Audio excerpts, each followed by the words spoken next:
Now, when they had announced that they were making the final act, which I think it was like only a year ago when it was announced, did they immediately call you up and like, hey, come back, play a role? From what I remember, there was, we waited to see who was going to get the rights here. Because I don't know, I don't know what the machinations were on their end of things. I just know that it wasn't an immediate thing where they said it's coming back and you're doing it. But it wasn't a huge, long time between sort of saying it was coming back and then us going, yay, we're doing more. So it was reasonably close, but it wasn't an immediate thing. Yes. What was your most memorable experience doing voice work, would you say? I wish I had this great story. I don't really have a great story. How about a really good con story, bad or good? Again, I don't have I always have these sort of great experiences, so it doesn't really and with these things, so I haven't really had because people, it's an often asked question where they sort of, what's your, the best sort of horror story from a con, and I'm like, I really wish I had one. But I'm kind of boring at conventions. I kind of go to bed early. I've got 2 little kids at home, and so I'm like, oh, I have sleep. So we could take care of that. I was in bed early last night and up at 6 this morning and at the gym by 7. So it was just kind of and that was fun for me. So I don't really have a crazy story. Memorable. Well, Animazement was definitely one of those things where we, meeting Kapi Yamaguchi was really cool, and to have that kind of that was a really cool experience. By and large, like I said, I love the experience at conventions. I think the people are really, passionate about what they like, and so I really love that end of things, and I like everybody who comes to the cons. For the people who are have these amazing costumes, to people who are there for the first time, just sort of checking it all out. I think it's really cool. So I don't have anything in that end of things. Plus I glare a lot. People just get out of my way when I'm. I've not been glomped for that reason. I'm sure that people. Oh, I'm gonna. No, I'm not. I'm not. It's my natural. That's how my face falls. And then in the studio, I don't know. Doing Inuyasha is really one of those things. Doing some prelay shows that were really quite popular, that we're really quite proud of, are really cool moments. Particularly coming back for another season. Once you've done a first season and you're like, oh, I hope that you kind of feel like you really got something by the end of it, and then it's done, and then so waiting. It's always from the first season to the second season on a prelay thing is always it's forever.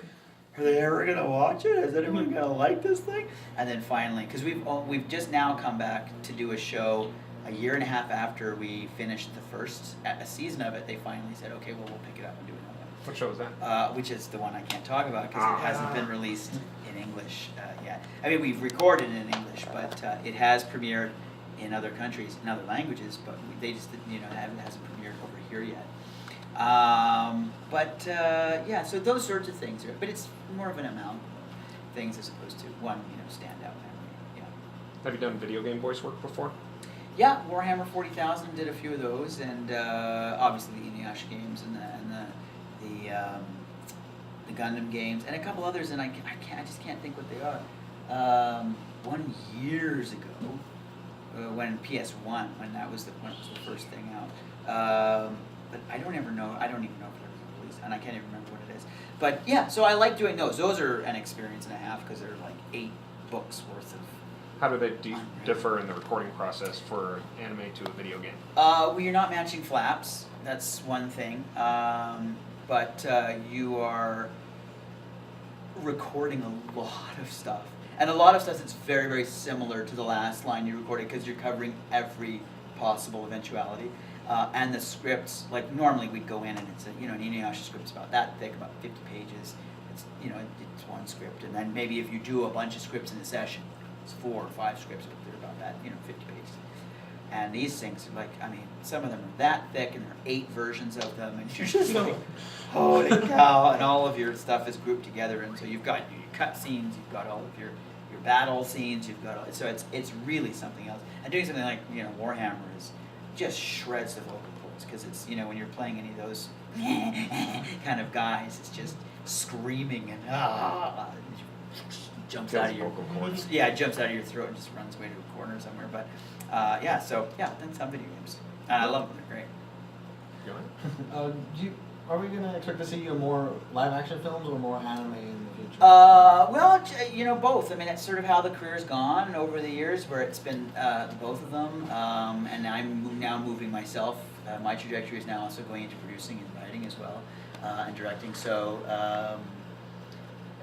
in terms of the live action stuff, in terms of the camera stuff. So, I think it'll be a little, like I said, the same, a little of both over the years that we've done. Okay, to kind of add on to that too, when you were just starting out, did you picture anime as, oh, this is going to be your ticket to go up, or was it just a quick job just to eat? Well, I did well early on in my career, like on live action stuff.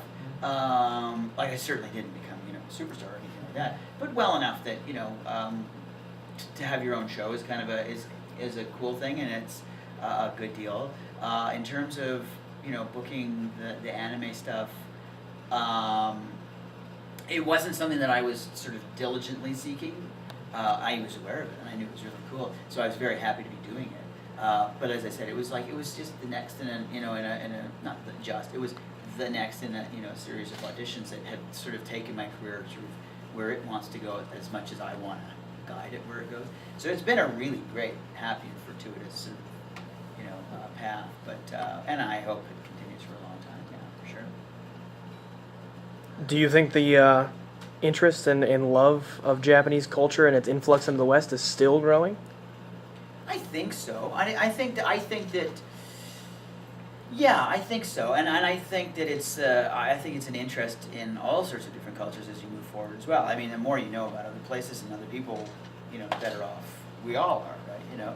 Mm-hmm. But I think that there's something that has definitely sort of taken the consciousness of people in North America in a lot of ways, and particularly with these conventions. And I think there's something very appealing there, and I think it continues to grow. I think the more mainstream anime becomes, the more interested people will be in it. And and like I live in Vancouver, so we're right on the Pacific Rim, so we get a lot of influence throughout the rest of the Pacific Rim, and I think that's a really great thing.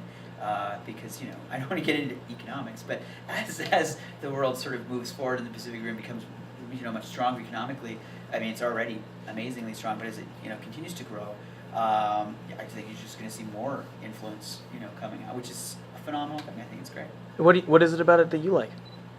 I went to Japan the first time in like 1989, years ago on a theater tour, and I just I don't know. I don't know if I can quantify what it was that sort of really appealed to me. There was I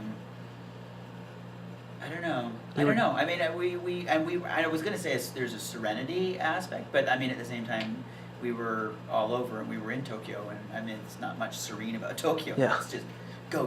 But it just took you away. Well, there was an interest that I had for it for sure, and I think it just sort of appealed to my sensibilities anyway. It's just sort of the way, my brain is wired. It just sort of appealed.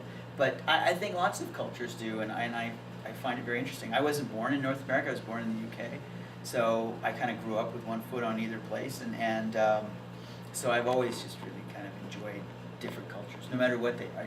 I'm really intrigued by them. I want to know more about them. It's the more, like I said before, the more you know about the world around you, the better off everyone is. You all realize, oh wait, okay, so other people live lives differently than I do. That's okay then. So, all right, I'm not the only one here. So I think that's a good and groovy thing. Yeah, got all like Peace and hippie there. Yeah.